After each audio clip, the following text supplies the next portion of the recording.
And then so your ascension on the Chevrolet side, how do you end up getting to Corvette? Oh, okay.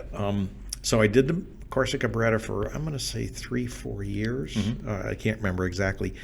But then you remember the W cars? They were the Impalas of the time. Oh, yeah. Yeah, they were the answer to the Ford bubble car. Oh, yeah. Okay, that was seven models, 6 plants, etc. And I was fortunate enough to go over there and be what they called the program manager on that program, which was in charge of all the vehicle programs, budget, timing, coordination of engineering, plant manufacturing, etc. So that's like a family of cars, no Yes. longer just one platform. Yes, Yeah. So. family of cars. Yep, got it.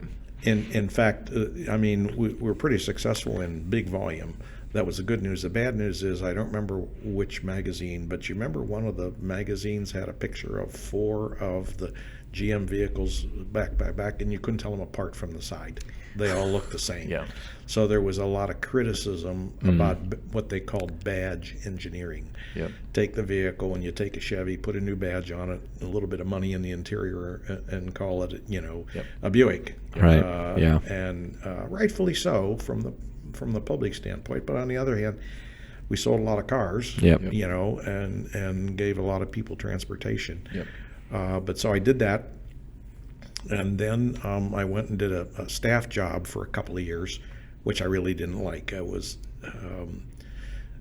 head of quality, which was important, but I didn't have my hands on the product. Sounds pretty boring. Yeah, pretty boring. I had great bosses at the time, and they said, just hang in there. We got to stamp your ticket through a big corporate staff job. So I was director of quality for GM North America for a while. And then we were our cars weren't very good at the time. Okay, this is in the mid '90s. Just to be honest, I mean we had taken money out of the cars. The quality wasn't there, etc. And us in the engineering world were complaining, "Hey, cut us loose. Give us a little bit of money."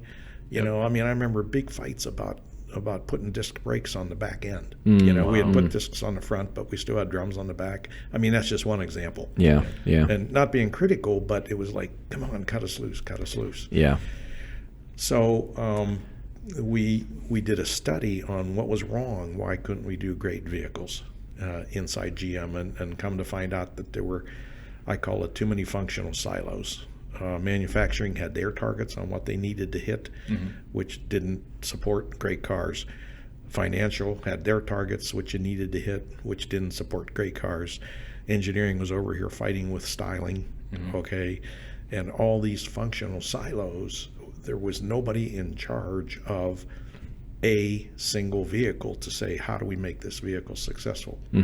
Even to the point of it was hard in the financial system to find out, well, what did it cost to make an Impala, and what was the capital monies involved? What did we sell it for? What was the volume? Did we make money on it? Right. And it was hard to tell if we even made money on a single car. Wow. I'm exaggerating a little bit, but I mean, so there was a huge study, and I was part of the study to find out how do we change this to make great vehicles that make money.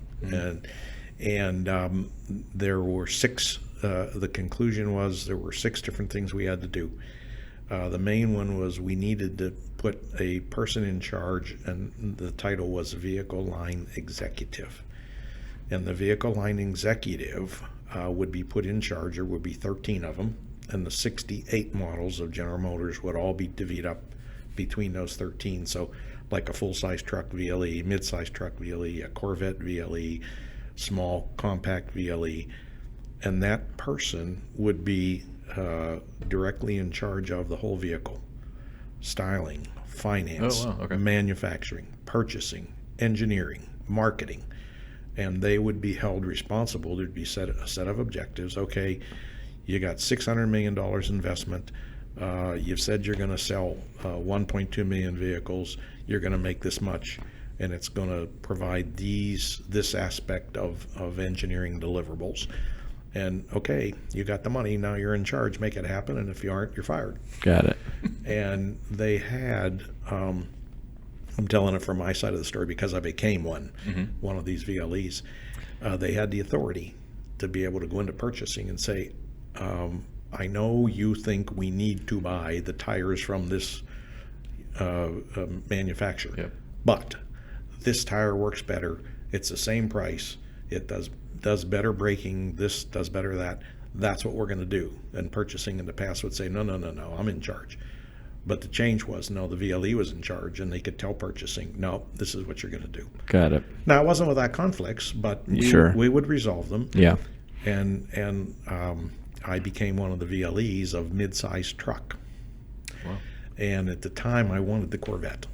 Okay, but I didn't get it. And my boss, super boss, he said, no, we want you in Midsize truck. And the idea was, he said, our trucks are too much like trucks.